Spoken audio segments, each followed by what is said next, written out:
Hi, I am Berdhanya, and welcome to our class of Living on Earth.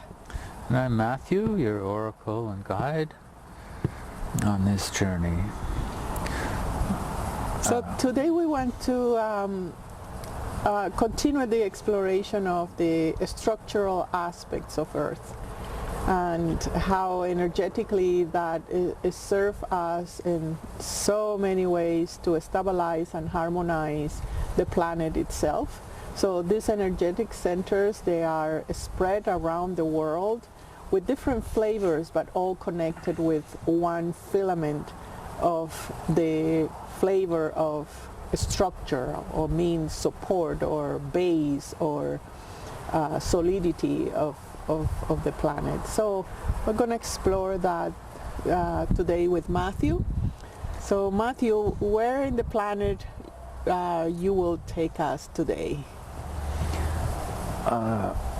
Today we're going to Peru, to the Sacred Valley. The Sacred Valley of Peru, in the south part of Peru? Yeah, well, around Cusco. And from Cusco we went down into the Sacred Valley. It goes all the way down and narrows and to the Urubamba River. Mm-hmm. Takes you down into Machu Picchu, which is actually much lower than Cusco is. And that's a site that have been recognized from different races, like the Incas established incredible building, the Machu Picchu, and other settlements there recognize it, and we have been there several times, and every time it's like the mountains are alive, everything talks to us, and it's a tourist destination. It's have been recognized for its potency. So I'm curious why you are choosing this site. Well,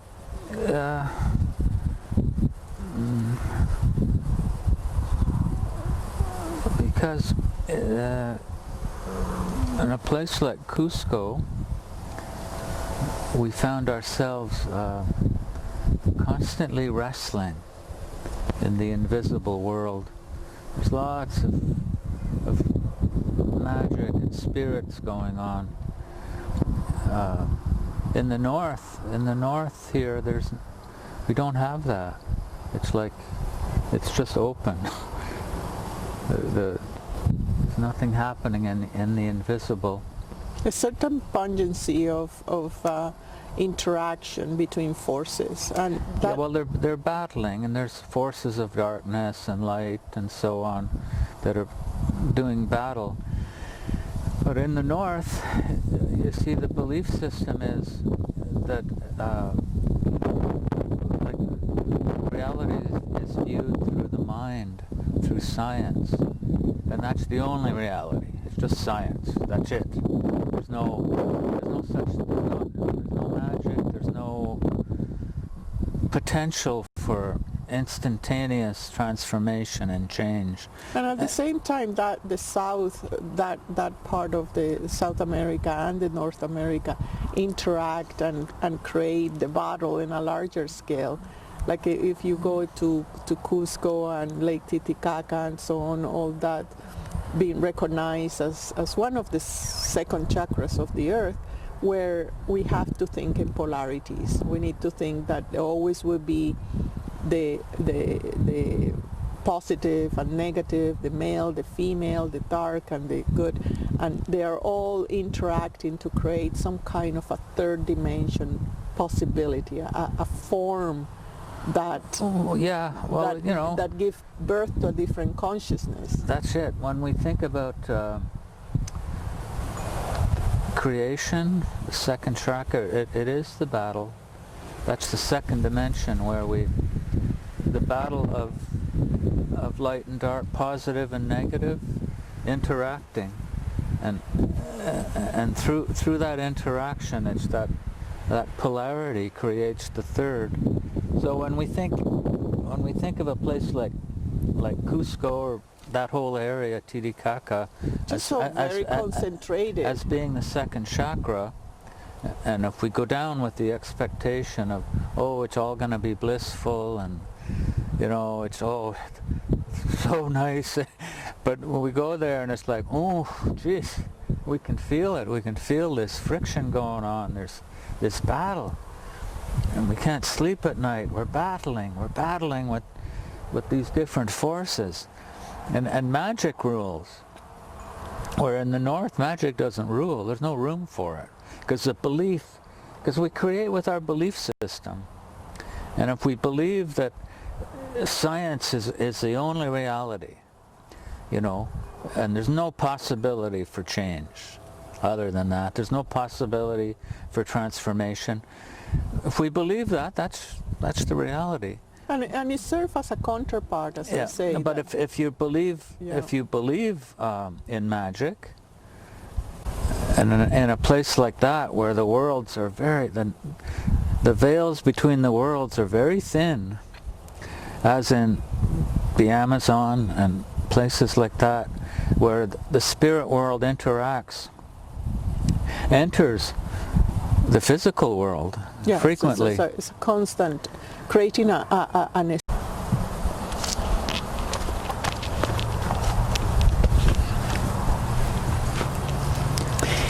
each of the continents have their own womb, and it creates that powerful interaction between two forces. There's always a place in the planet to transform, and there are certain gates that are more passionately active, and because of that polarities that are in constant conversation. Yeah, well, it's not necessarily a blissful, comfortable place to be. But it's a place of genesis. It's a place of genesis, and if you understand and don't judge darkness and light and think you have to choose the light, and just see them both as essential to life, then you're fine.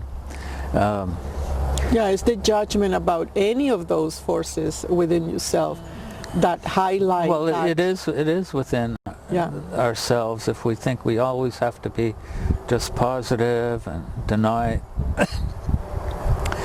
the darkness and avoid friction, then we're going to attract more friction in the long run, you know.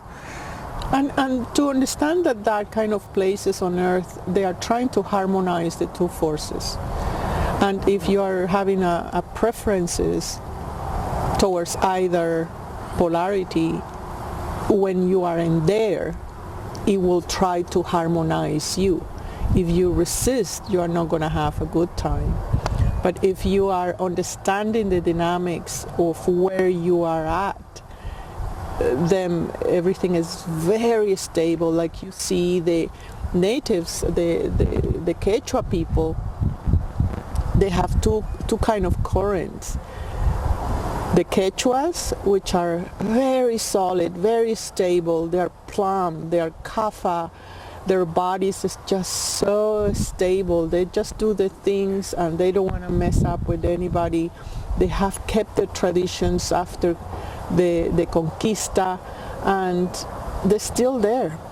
And then you have the other phase, which are the Aymaras, which are more of a warrior-like male that defend and protect, they speak up, and it's more in the area of Bolivia.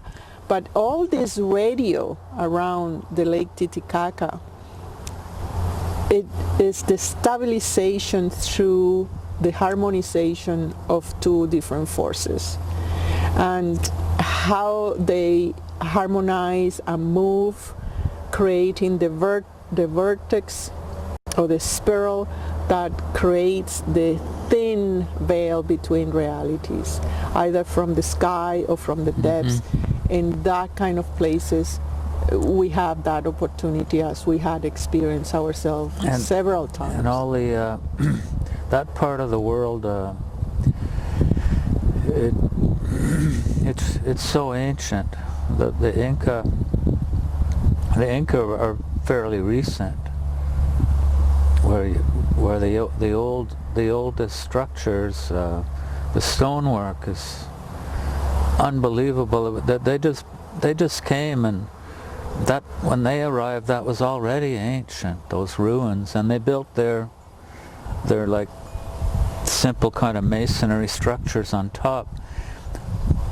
But in those ancient stones, there's memory, you know, and there's some kind of magic built into them.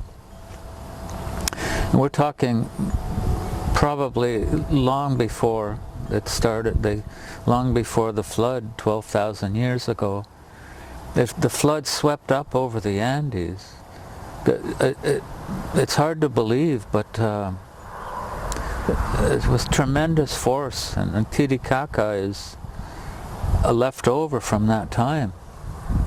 It was, and south of there, the big deserts. It was all ocean, not that long ago from the flood, and as it evaporates, it use these huge deposits of salt. You know, and that salt has memory too. Yeah, and the salt is a stabilizer too. I think we have done some pilgrimage on just exclusively about the exploration of the salt. Yes, that's right. And we buried people in we were in the salt desert, and we surrounded ourselves with salt. Like it was to get that energy, you know. Yes. And it's so electric. It's just so it's totally electric. You move through, and it's just like there's shocks. It's they're using it for for lithium, the lithium ion, the batteries, and the cars, and so it is definitely a stabilizing. So, would you like to take us to a little journey to any place you mentioned, the Sacred Valley, or any other place that perhaps we can experience? Okay.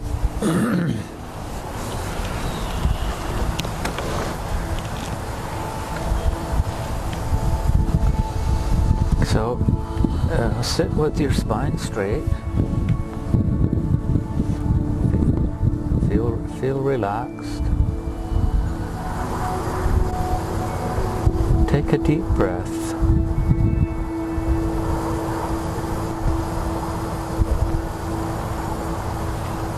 And as we exhale, feel yourself descending down.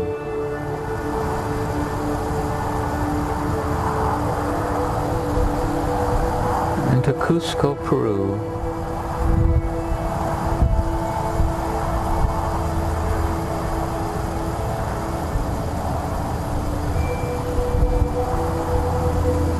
And we see, it's like we descended into a spine with the vertebrae and the ribs, but the spine is made out of stone.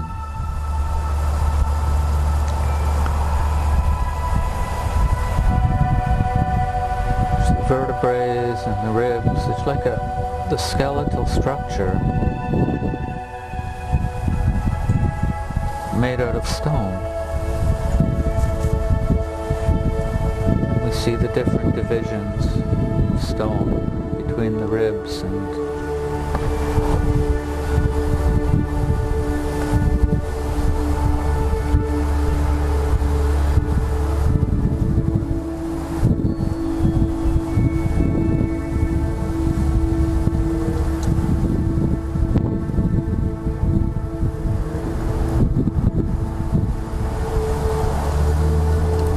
then we move on down a little further into the Sacred Valley. And there we're met by a giant made out of stone.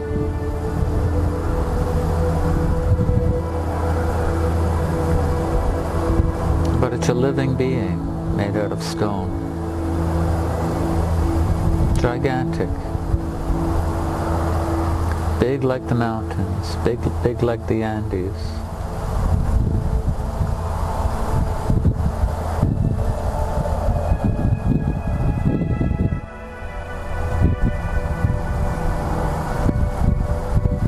And yet, when the giant walks,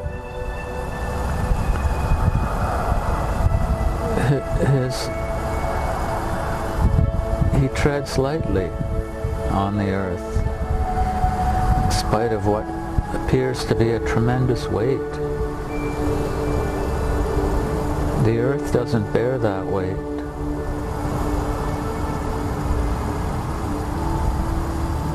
Because the giant is the earth. The giant is one with the earth.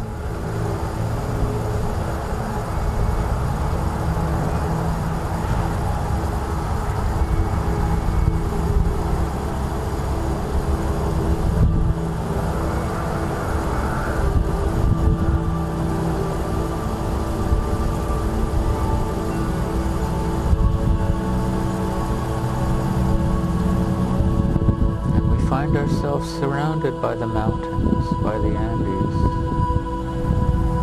in the valley.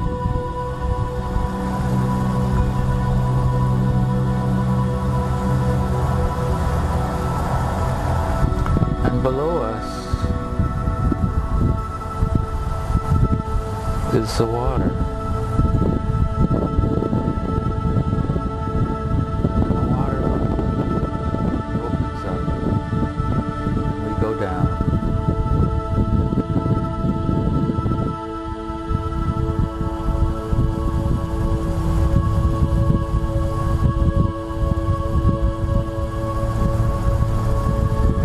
Descend very far because we're already deep within the earth.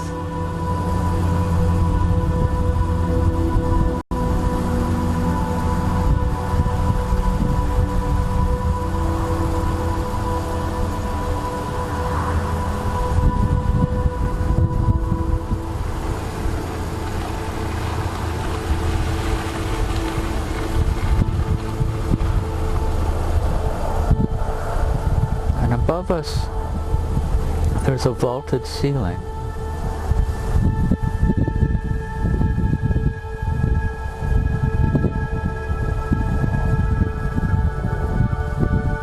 And a sun at the center radiating down.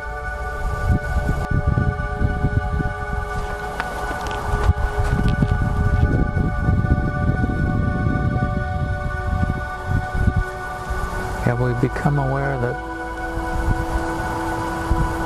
these great movements of the sun, they're consuming, they're combusting the darkness.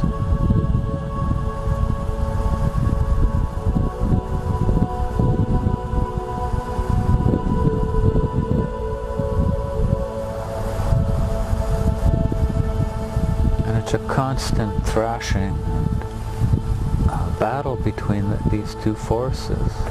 I wouldn't call it battle, it's just light and dark interacting.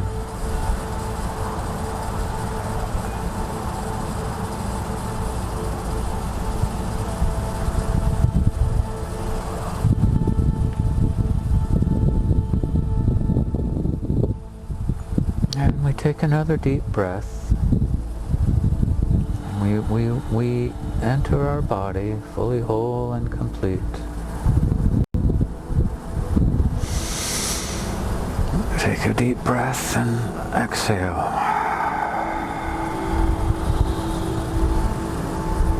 We arrive back in this now.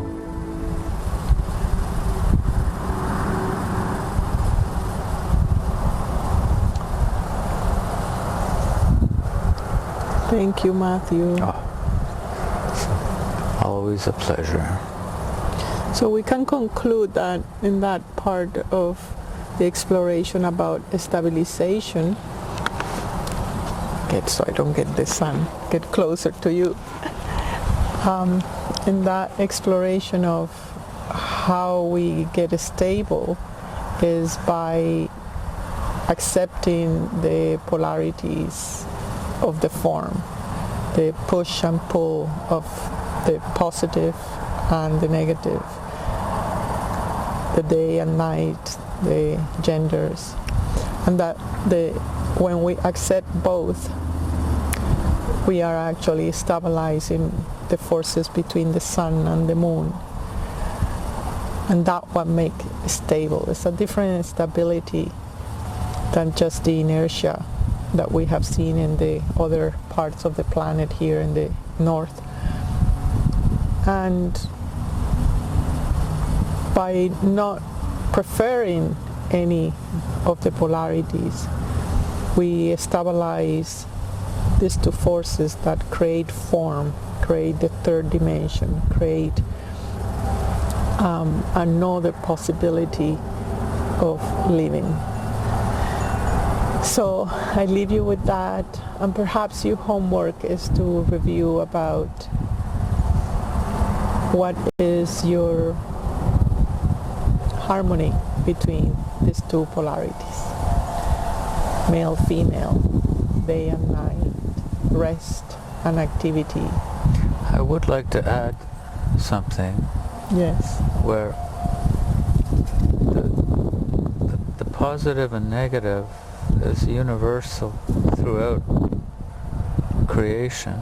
Yes. It's not unique to Earth. It's unique to the form. It's unique to form, to the third dimension. Yeah. Which is not unique to Earth. Earth has its own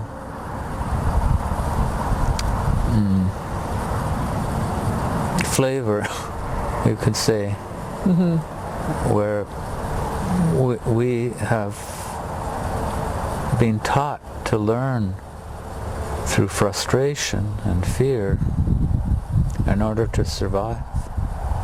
And that we can see that polarity in all the scales. Yeah. And from the atom to the galaxy is always a spiral going on, and that's how we transform when we accept that stabilization that is always within us, that we don't need to create it or prefer it, that is naturally within us and located in the planet in certain more intensively in some parts. Thank you, Matthew. Very good. Thank you.